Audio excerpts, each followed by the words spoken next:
chào các em yêu. Hôm nay chị Ami sẽ làm một video rất là đặc biệt trên kênh Ami DIY. Gần đây thì các bạn rất thích làm slime từ bong bóng. Hôm nay chúng mình sẽ cùng làm theo cách đó xem có vui không nha. Và chị Ami đang cho hết tất cả những đồ để làm slime vào trong bong bóng. Ví dụ như là kem cạo râu nè, hồ nè, keo sữa nè, kim tuyến nè, vân vân và vân vân.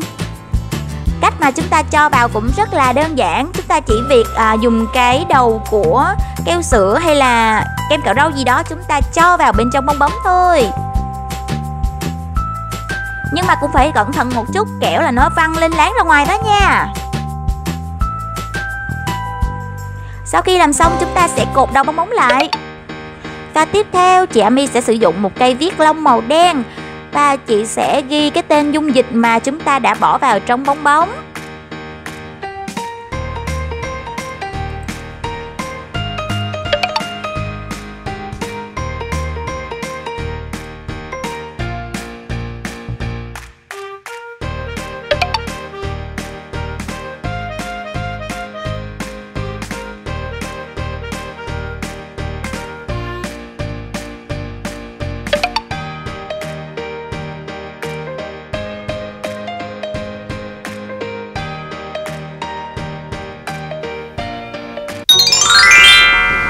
Xong rồi, bây giờ chúng mình sẽ bắt đầu làm nha. Đầu tiên là keo trong. Wow. Tiếng kêu rất là kỳ cục một chút đúng không các em? Keo trong này thì chỉ sử dụng một chai thôi cho nên nó hơi ít đó.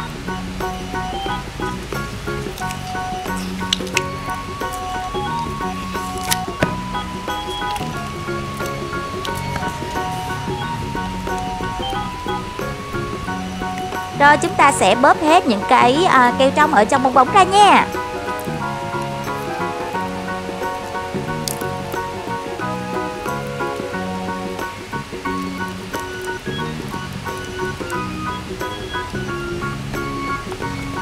Tiếp theo là kem cạo râu.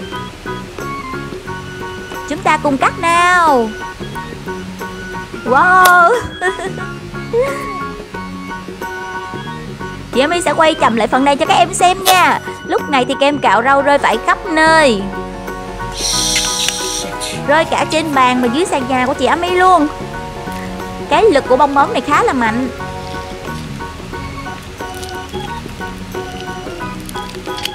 Khi mà kem cạo râu nó xịt ra thì cảm giác rất là tuyệt vời các em. Hơi dơ một chút nhưng mà không sao, chúng ta sẽ dùng khăn để lau nhé. Rồi và bây giờ sẽ tới quả bong bóng tiếp theo. Đây là kem dưỡng. Đây là loại kem dưỡng thể. Chúng ta sẽ bôi lên trên cơ thể của chúng ta để làm mềm da đó các em. Chị sẽ dùng kéo và cắt nè. Wow. Cả kem cạo râu và kem dưỡng thể đều có cùng một tác dụng, đó là làm cho slime của chúng ta mềm hơn và xốp hơn.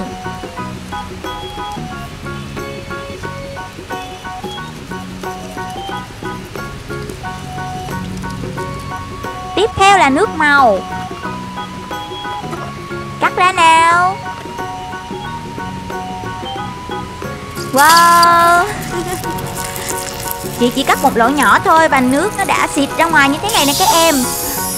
Cái này là nước thường chị pha với lại màu. Chúng ta dùng màu nước nha. Và chị pha với màu xanh dương nè.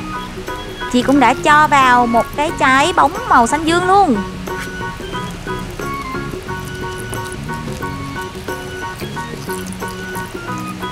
Rất là vui. Ok, tiếp theo là một quả bóng màu đỏ. Trong này thì có kim tuyến nha các em.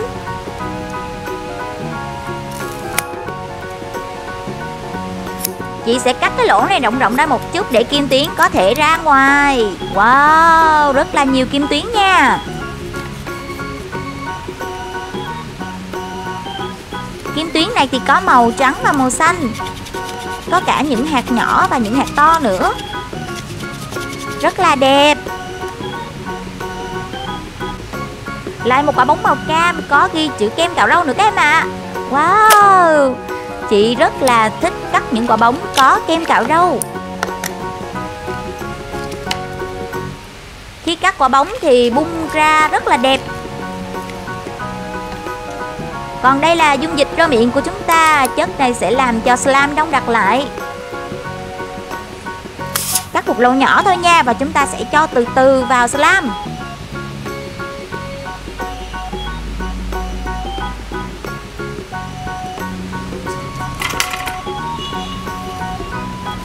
Đã đến lúc chị dùng cái cây này để trộn đều những cái dung dịch với nhau rồi.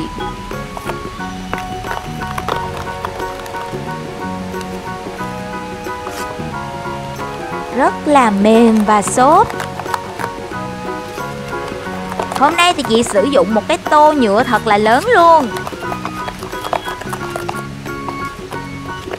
Chúng ta sẽ khuấy đều nào để cho slime chúng ta có một màu thật là đẹp. Và các em nhớ là khi làm slime chúng ta hãy kiếm một cái tô nhựa hoặc là cái chén nào đó riêng biệt nha. Không được lấy chén cơm làm đâu đó.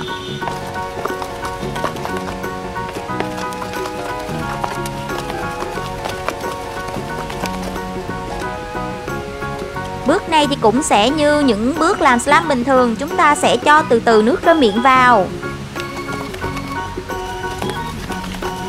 Và chúng ta vừa cho, chúng ta vừa khuấy đều cho đến khi dung dịch đông đặc lại thành slime nhé.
Làm đến đây thì chị chợt nhớ là chúng ta cho ít keo quá, cho nên chúng mình sẽ sử dụng thêm một quả bóng màu trắng. Trong này thì có keo sữa nha. Quả bóng này keo rất là to. Ok, bây giờ chị sẽ cho keo sữa vào thêm để slime của chúng ta dễ đông đặc hơn. Rồi và bây giờ mình sẽ trộn đều nhé.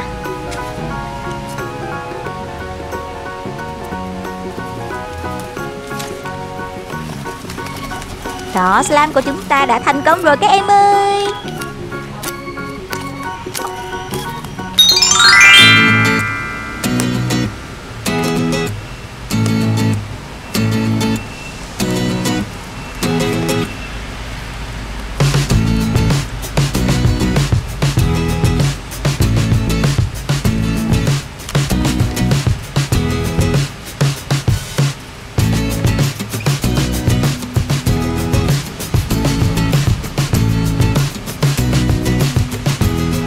Slime này vừa dẻo, vừa dai, vừa mềm nữa các em, chơi rất là thích. Mà lại có nhiều kim tuyến lấp lánh nữa. Nếu các em thích video này thì hãy nhớ nhấn like cho chị Ami nha. Bạn nào chưa đăng ký nhớ nhấn đăng ký nha các em.